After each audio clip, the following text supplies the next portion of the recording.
Hi there, my name is John Green, and this is Crash Course World History. Today we're going to talk about Egypt. No, not that Egypt. Older, less fictional. Yes, that one. Ancient Egypt is probably the most influential of the River Valley civilizations. Like, you may not recognize any Assyrian kings or Assyrian language, but you probably do know King Tut, and you may recognize that the Eye of Horus is right now staring at me and judging me. I can feel your judgment.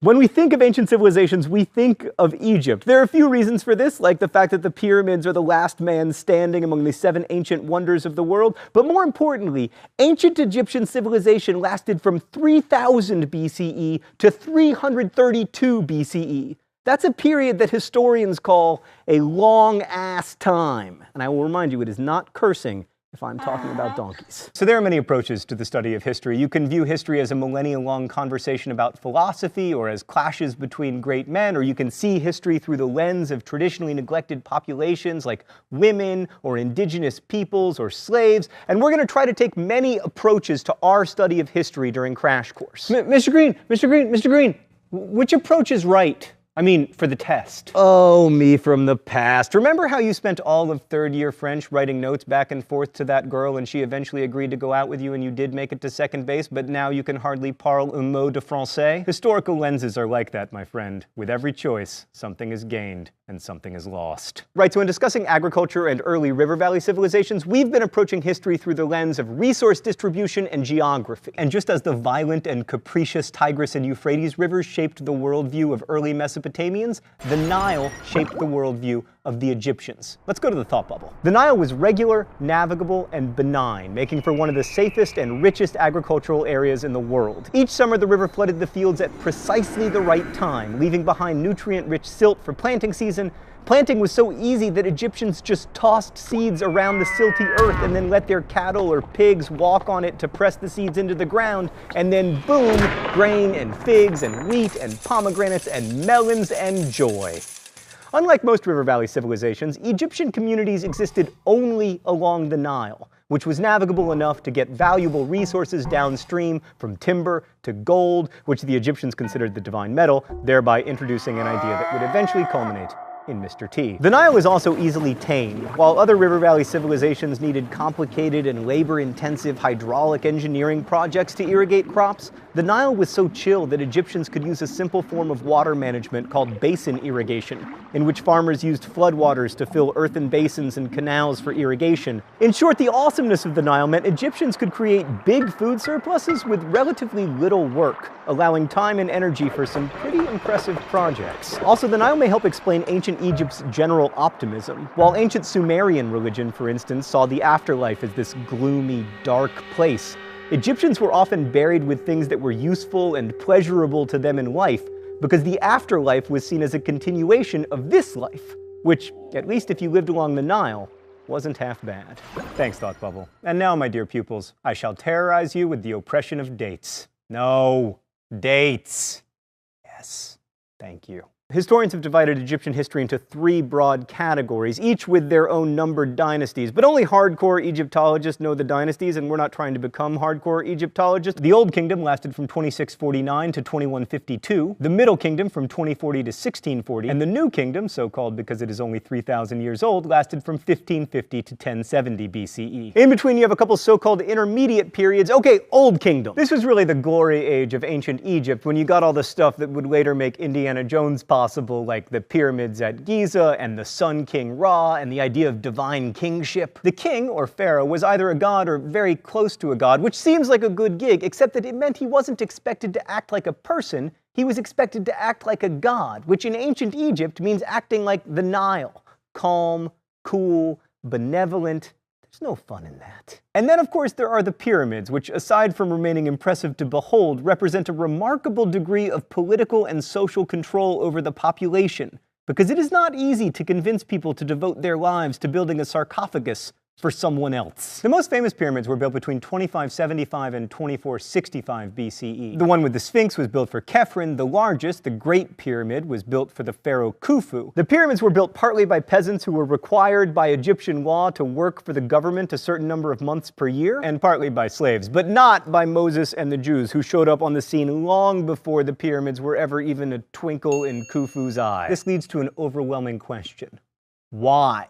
Why, in the sweet name of Ra, would anyone ever build such a thing? Well, let's start with Ra. So Ra started out as a regional god reigning over Heliopolis, but he eventually became really central to the entire pantheon of gods in ancient Egypt. He was the god of the sun, but also the god of creation. And the thinking was that if humans did their jobs, then the pantheon of gods would maintain cosmic order. And since the pharaohs became gods upon their death, it made sense to please them, even unto pyramids. Egyptian popular religion also embraced the belief in amulets and magic and divination, and the belief that certain animals, especially cats, had divine power. And yes, I did bring that up just so I could lolcat. Old Kingdom Egypt was also remarkably literate. They had two forms of writing, hieroglyphics for sacred writing, and then demotic script for recording contracts and agreements and other boring stuff. The last thing I want to say about Old Kingdom Egypt, it was ridiculously rich. But then, around 2250 BCE, there were a series of droughts and pharaohs started fighting over who should have power, and we had an intermediate period,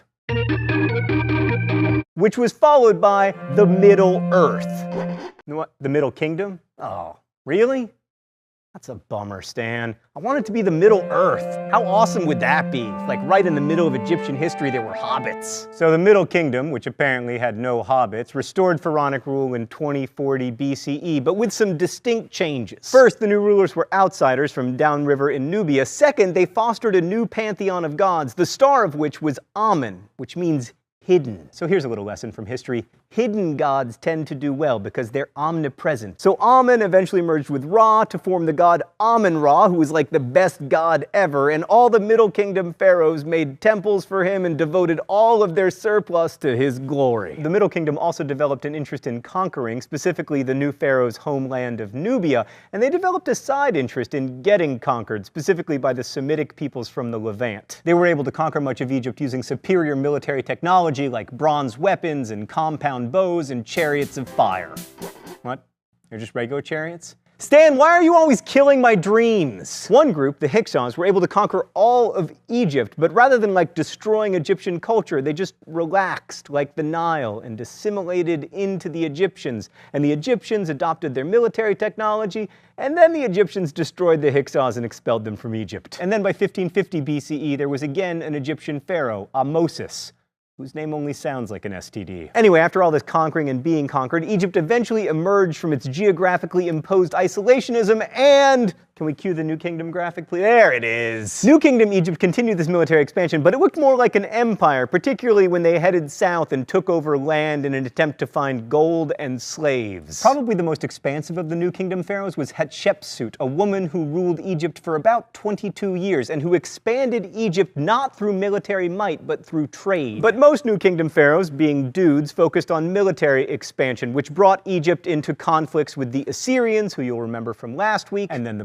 Persians, and then Alexander the Great, and finally the Romans. On the whole, Egypt probably would have been better off enjoying its geographical isolation and not trying to conquer new territory, but all of Egypt's friends had jumped off a bridge, so... One last thing about the New Kingdom. There was this crazy New Kingdom pharaoh named Akhenaten who tried to invent a new god for Egypt. Aten. Akhenaten was kind of the Kim Jong-il of ancient Egypt. Like, he had this feared police force and this big cult of personality, and also he was a nut job. Anyway, after his death, he was replaced by his wife, and then a daughter, and then a son, Tutankhaten, who turned his back on the weird god Aten and changed his name to Tutankhamun. And that is about all King Tut did before he died, probably around the age of 17. Honestly, the only reason King Tut is famous is that most pharaohs had their graves robbed by ancient people, and King Tut had his grave robbed by 20th century British people. Which brings us to the open letter. An open letter to King Tut. Oh, but first we gotta find out what Stan left for me in the secret compartment. The pen. I don't... Ah! The shock pen! Stan! That's a terrible, terrible gift for the secret compartment. Dear King Tut, I know that as pharaohs' lives go, yours was pretty poor. First, you had to marry your sister, which hopefully you weren't that psyched about. Plus, you had a cleft palate and probably scoliosis. Plus, you died before reaching adulthood. But dude, you have had the best afterlife ever. Since your body was discovered in 1922, you've become probably the most famous ancient person. There have been lots of books about you. Scholars have devoted their lives to you. Dude, we're so obsessed with you that we use this fancy new technology to scan your body and establish that you probably died of an infected broken leg and/or malaria. Also, you've inspired such seminal works of art as the Discovery Kids series Teutonstein, which my son forces me to watch. Your relics have been to 6 continents. So it all works out in the end, man. Well, I mean, you're still dead, so that kind of sucks. Best wishes, John Green. King Tut leads us nicely to the really crucial thing about Egyptian culture. Because King Tut lived right around the same time as the pyramids, right? Wrong. Remember, the pyramids were built around 2500 BCE during the Old Kingdom. King Tut died in 1322 BCE.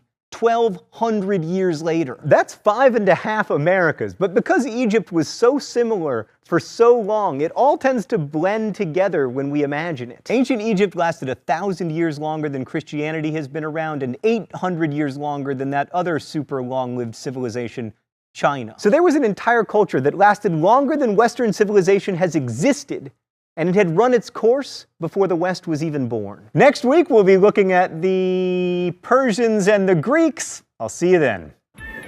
Crash Course is produced and directed by Stan Muller. The show is written by Raoul Meyer, my high school history teacher, and myself. Our script supervisor is Danica Johnson, and our graphics team is Thought Bubble. Last week's phrase of the week was male models. You can take your guess at this week's phrase of the week in comments and also suggest future phrases of the week. And if you have any questions about today's video, leave them in comments, and our team of semi-professional quasi-historians will endeavor to answer them as best we can. Thanks for watching, and as we say in my hometown, don't forget to be awesome.